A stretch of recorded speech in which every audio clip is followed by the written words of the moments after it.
Hello everyone and welcome to the HR Newsroom. In this format, Dieter and I talk about some of the stories that stood out in the news and how it is impacting us as HR professionals and the world of work. I'm very excited to be here. Are you ready, Dieter? Let's go, Erik.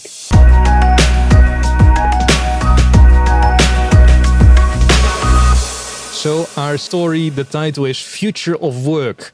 Computer vision and machine learning may soon bolster restaurant jobs. And it is an article in the Washington Post where the CEO of Chipotle is explaining about guacamole. And he is saying that if you're working in a restaurant and the afternoon shift is busy, then, in the evening shift, if you don't notice it, you may run out of guacamole at 7 o'clock in the evening shift. And then, you don't have time to make guacamole anymore. So you have unhappy customers and you don't serve in the end the dishes that you would like to serve. So they're now implementing technology that measures the number of people coming into the store, measures the guacamole, the amount of guacamole that they have and other ingredients, of course. And then they give a signal at 5 o'clock, like, hey, we're likely to run out of guacamole. We should make some more.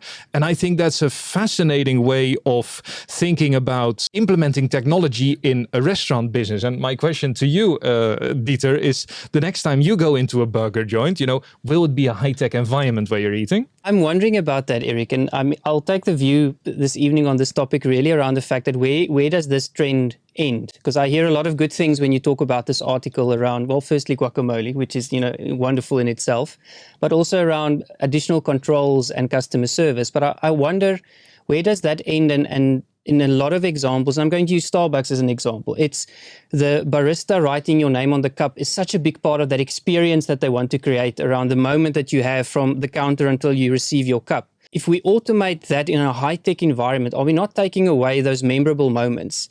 And my question to you is, do you think there's a barrier that if technology crosses that it's actually gone too far? Or do you think it's high-tech all the way? I think the customer experience advantage of, having guacamole in your store, that makes for more happy customers and a better customer experience.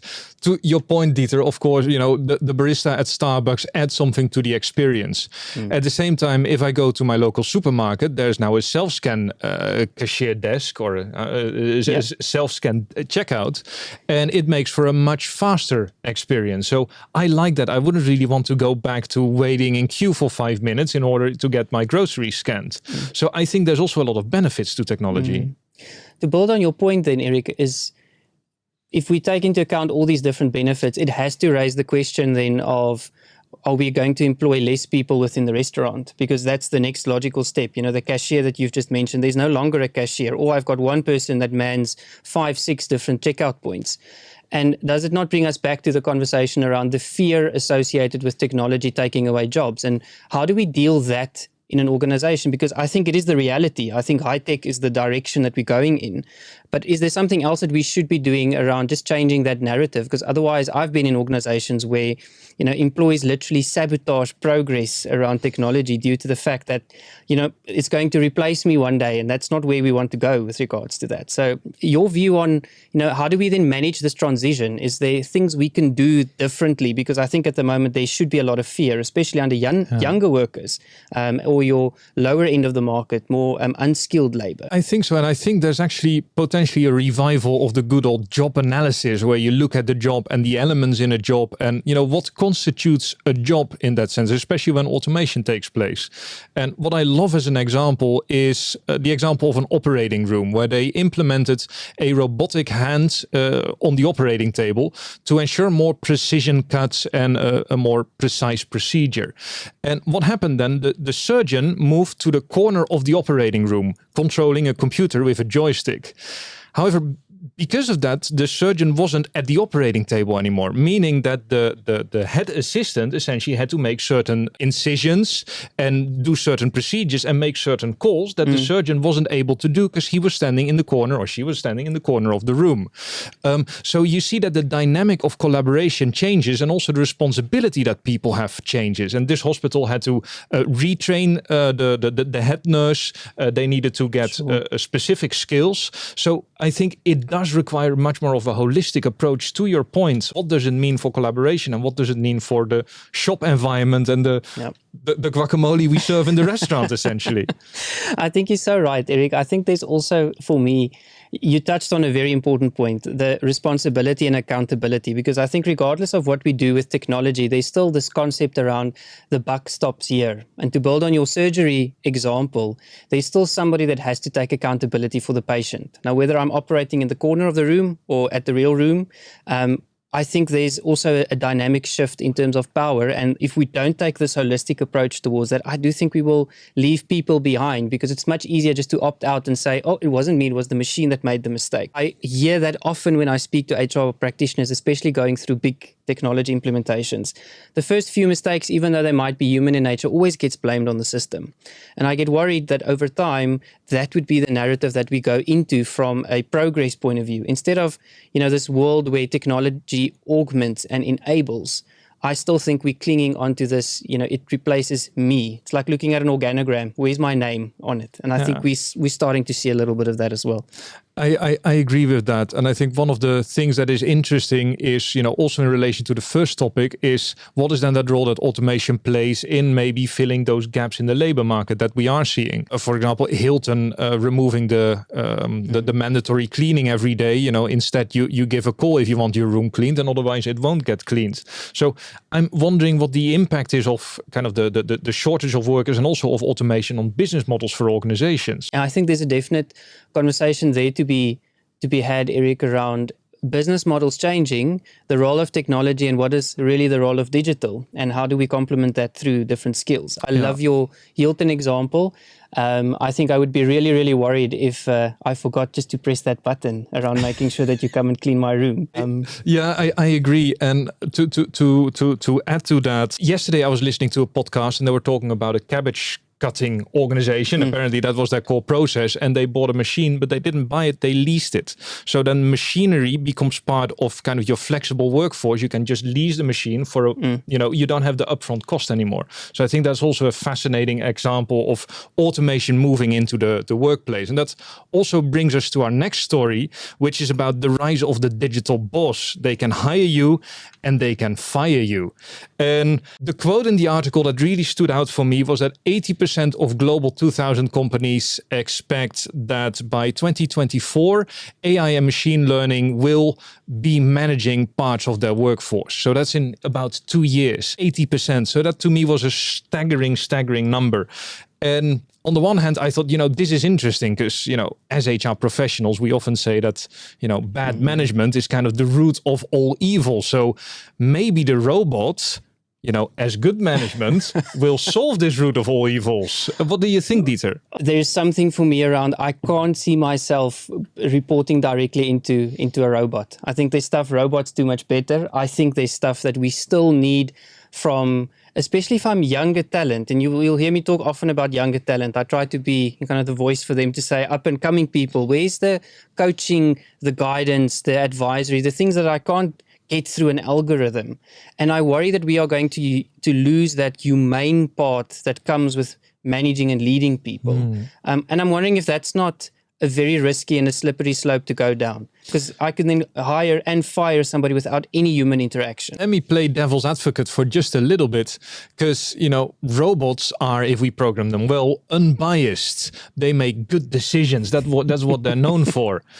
I think bad leaders are known for exactly the opposite, being biased. So how do you see that happen? Because I think there is, at least from a complementing perspective, there is value for having more robots in the workplace and maybe a robot as a manager.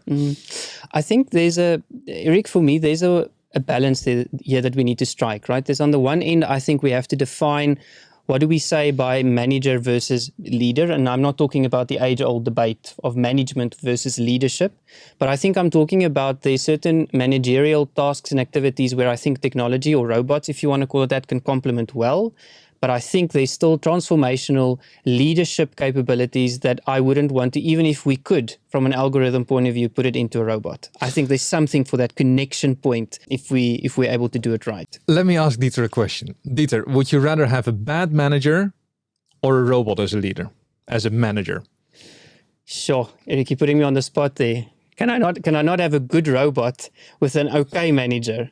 Because I think and I hear the point that you're making. I think where I want to counter you is to say, I hear we talk about bad bosses. I hear we talk about, and I've said it often, leadership is the root cause of all good and evil in an organization. But there's something about working for a great leader, and there's something about somebody that inspires you and somebody that has the ability to make you see the bigger picture and make you think that you're better than where you are currently. I think we shouldn't step away from solving the root cause, which is, are we equipping and enabling leaders to be able to lead in this ever-changing environment? Because I think that's an important conversation. I think there's a room for augmenting management and leadership through the use of technology and through the use of robots. I think, performance management is a prime example where if we do it a lot more data-driven, I think there's great opportunity. But I wouldn't take out the human touch. I think there's risk to our humanity in that. So that was actually my next, the next argument I wanted to use to convince Dieter that one of the big problems we have in analytics in HR is that measuring performance is always so super subjective. And, now that we know how much guacamole someone is making, can't we, with the use of robots, move towards more objective performance management in that sense? I think there's an interesting article I read that was published by the World Economic Forum on this exact topic. And what the study said was a lot of people felt that a robot could probably rate my performance better based on the quantitative metrics of my job. But what about the qualitative metrics? The way I played with others, the way I engaged in the organization, those almost, and I don't want to call it unmeasurable because I think we can measure them, but those almost the gray components that fall outside of those. And what the study spoke about is that people still felt robots can't step up into that particular role. And there's a gap there. Robots can't tell me how I came over from an emotionally intelligent point of view when engaging with a client or with a difficult customer.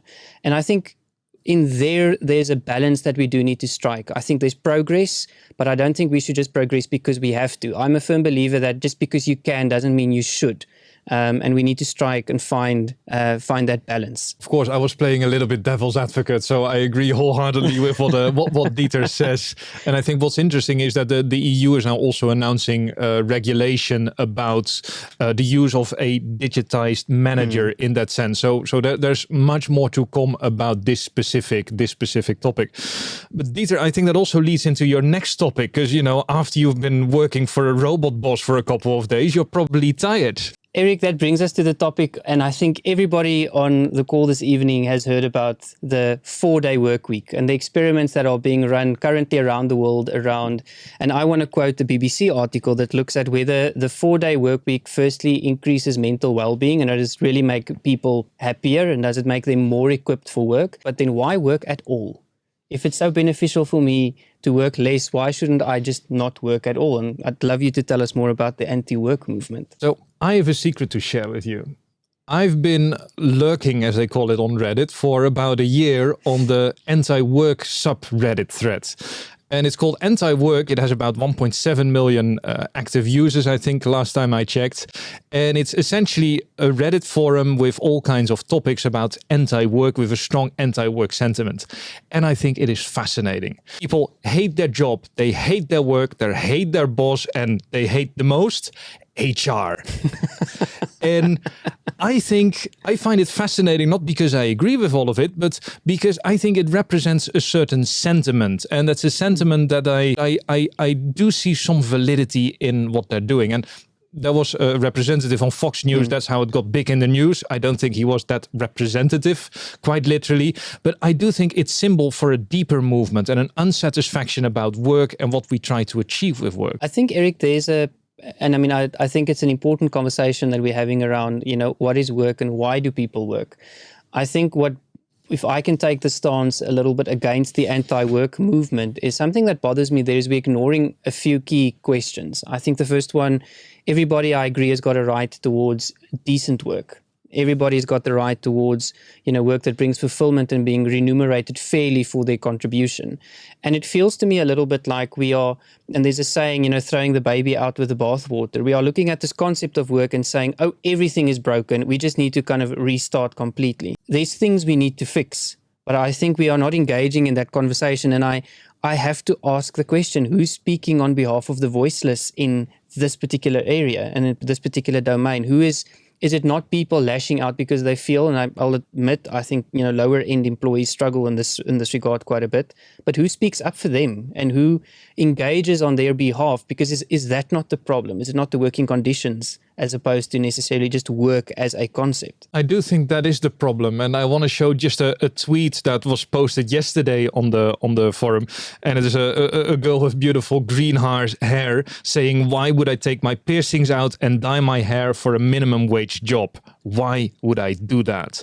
And I think that is just one of the examples of kind of the resentment that you see in these mostly young people that are complaining about working in minimum wage jobs, not really having a prospect for the future. And I think that really comes into question, who is that voice for the voiceless, and are we really offering people the opportunity to move somewhere beyond this? I think it also touches, Erik, on our earlier story around, I think, the role of technology to replace and remove certain, call them menial tasks for our conversation, and to complement and augment so that people do meaningful work. The whole movement in terms of 4IR, the argument we make is that, we want human beings to focus on meaningful work, value-adding work, contributing work. I think here again, where I think it's good for us to explore is, I think in the concept of broader capitalism, there is certain components that has kind of gone too far, in terms of how we pay people at the different ranges, what we think constitutes a job. You spoke about job analysis. Pet peeve I have in a lot of organizations is I call them, package jobs. Nobody did that, so I put that in my package. Nobody did that, I put that in my package. Nobody did that, and then there's no coherence in terms of what I do, and nobody's motivated by that at all. But I have to ask the question, and I'm going to mention the word, which I know not a lot of HR practitioners like to hear, but is there not a role here for organized labor, for union relationships, for engagement between employer and employee, or has that gone way too far south and in some instances even aggressive and militaristic? I think that, of course, I'm a European, so I'm naturally in favor of some degree of unionization. But I think a lot of the objectives that the unions try to achieve, they have achieved in terms of workplace safety, in terms of, 8 hours a day working, in terms of 5 days a week work days. Maybe, that now goes to 4 days a week. So maybe we have a new reason for a union. I think that the topic of unions is interesting because there's this dual role of HR, on the one hand being the voice of the voiceless, on the other hand very often incentivized by organizations to stop unionization. At the same time, unionization in the US has never been as low as it was last year, so there is a downward trend. And I'm wondering if this is not a more specific subgroup of just young people who have the feeling that they lack opportunities, that they are buried into college debt, housing prices are skyrocketing so they can't live in the cities, and they're just annoyed and just they are in a hopeless situation, and this is kind of this anti-work movement is how they voice it. I think there's a definite point there around the fact that if people feel, and the part of the world that I come from, I think it's been very evident when people feel not heard, it definitely leads towards almost a component of civil unrest, and I think it does then also lead towards the fact that if our voices won't be heard, we will start shouting from the rooftops.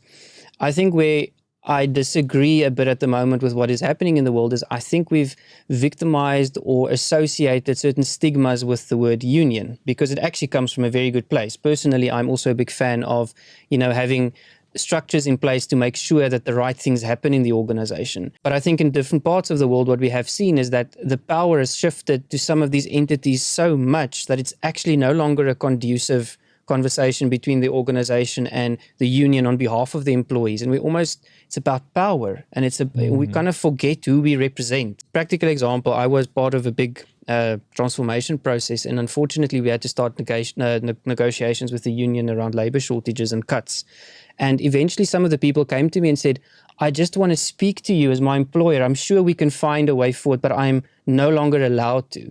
So even in these structures, people started feeling, but I no longer have the opportunity to voice.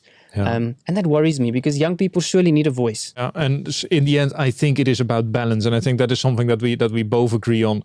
Whereas I think that the current labor shortages is already, the salaries in Amazon warehouses are now well above minimum wages. The bonuses that I mentioned at the beginning, I think we are seeing some improvements, at least in labor conditions. The question is, is this transient? Will this disappear in a couple of years? Or is this something that will stick? And I'm personally, I hope it is the latter at least. And Erik, that's a wrap. Thank you very much, and everyone watching, for joining us in the HR Newsroom. This is something we do every month. We look at what are the hot topics in HR and how can you prepare for the future world of work. Don't forget to subscribe and like. See you next month.